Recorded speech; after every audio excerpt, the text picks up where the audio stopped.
ஜென்ரலாக பார்த்தோம்னா strings are light inextensible. So அதனால் ஸ்ட்ரிங்ஸை பற்றி நம்ம கவலைப்பட வேண்டாம். So the surface over which the blocks are placed is smooth. So ஃப்ரிக்ஷனும் இருக்காது. ஆக்சலரேஷன் டென்ஷன் ரொம்ப சிம்பிளான சம்.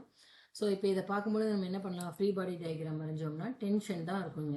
ஸோ ஒரே ஒரு ஃபோர்ஸ் வந்து இதில் கொடுக்குறோம், 1 kg மாஸில் கொடுக்குறோம். வேறு எது எக்ஸ்டர்னல் ஃபோர்ஸ் கிடையாது. கரெக்டாக? இது சின்ன வயசில் தீப்பெட்டியில் வந்து ஒரு நூல் கட்டி அது ஒரே மாதிரி இழுத்துட்டு போகிற மாதிரி தான். ஸோ 3 பாடியும் கனெக்ட் ஆகி இருக்கிறதுனால நம்ம என்னென்னு எடுத்துக்கலாம், ஆக்சலரேஷன் வந்து நெட் ஆக்சலரேஷன் ஒன்றா தான் இருக்கும். ஸோ இப்போ வந்து நம்ம ஏங்கிறத ஆக்சலரேஷன் எடுத்துக்கிட்டோம்னா அது இந்த டைரக்ஷனில் இருக்கும்.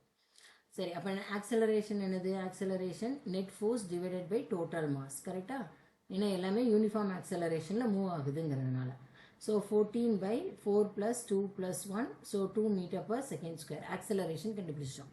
இப்போ டென்ஷன் வந்து என்னது, இங்கே இருக்கிறது வந்து T1ன்னு எடுத்துக்கிட்டோம்னா இங்கே வந்து என்னது T2. கரெக்டாக? இப்போ 1 kgக்கு ஃப்ரீ பாடி டயக்ராம் வரைங்க. 1 kgயில் நான் ஃப்ரீ பாடி டயக்ராம் வரைஞ்சேன்னா 14 நியூட்டன் இந்த சைடு இருக்குது, T2 என்ன இருக்குது, இந்த சைடு இருக்குது. பாயிண்ட் ஆஃப் கன்சிடரேஷன் எப்போவுமே பிளாக்லேருந்து அவையாக இருக்கணும் டென்ஷனுக்கு. ஸோ இது வந்து இருக்குது. இப்போ ஆக்சலரேஷன் என்னது, net acceleration m. So net force என்னது, ஃபோர்ஸ் நெட் வந்து m × a. ஸோ 1 × 2 2 தான் வரும். ஸோ இப்போ இதை ஈக்குவேட் பண்ணுங்கள். T2 இப்போ வந்து 14 வந்து T2வோட ஜாஸ்தியாக இருக்குது, அதனால தானே இந்த ரைட் ஹேண்ட் சைடு மூவ் ஆகுது. So 14 - T2 will be 2 Newton. புரிஞ்சுதா? ஏன்னா ரைட் ஹேண்ட் சைடு மூவ் ஆகிறதுனால, அதாவது வந்து எக்ஸ் ஆக்சிஸில் மூவ் ஆகிறதுனால நம்ம என்ன 14 தான் பெருசாக இருக்கும். அப்போ 14 - T2 = 2. நெட் ஃபோர்ஸ் இல்லையா, நெட் ஃபோர்ஸ் = m. ஏன்னா இதுதானே net force acting on the body. 14 - T2 that must be = net force. கரெக்டாக? ஸோ 2ங்கிறது ஆல்ரெடி கண்டுபிடிச்சது. ஸோ T2 என்னது, 14 - 2 இட் இஸ் 12 நியூட்டன். இப்போ 2 kgக்கு அதே மாதிரி வரைஞ்சி பாருங்கள். 2 kgக்கு வரைஞ்சிங்கன்னா இங்கே T2 இருக்குது, இங்கே வந்து T1 இருக்குது, அவ்வளோதான். வேறு எதுவும் கிடையாது. இந்த T2வும் இந்த T2னால தான் இது மூவ் ஆகுது.